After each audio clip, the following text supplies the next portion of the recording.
অন্যান্য বিষয়গুলো কেন দেখা হচ্ছে না? ভারতবর্ষ বিফ এক্সপোর্টের ক্ষেত্রে 2 নম্বরে র্যাঙ্ক। আল কাবির বিফ এক্সপোর্ট যে কোম্পানি আর নূর বিফ এক্সপোর্ট যে কোম্পানি, একজনের নাম সুশীল, একজনের নাম সুনীল, এরা সব অমুসলিম। এরা বিফ এক্সপোর্ট করে বিদেশে দিচ্ছে এবং তার মুনাফার টাকা ভোটের ক্ষেত্রে তারা ব্যবহার করছে, রাজনৈতিক দলগুলোকে দিচ্ছে। তা আগে এক কাজ করুন না, ওই সমস্ত কোম্পানিগুলো বন্ধ করুন।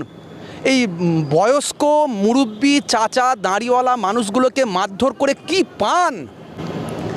রাস্তায় হেনস্থা করে কি লাভ এদেরকে? মুসলিম মানুষদেরকে কি ভয় পাওয়ানোর জন্য? মুসলিম ভয় পাওয়ার লোক নয়। মুসলিমদের ইতিহাসটা জেনে নেবেন, বদর, ওহদ, খন্দক, তাবুক, ইয়ারমুক, এই ইতিহাসগুলো জানবেন।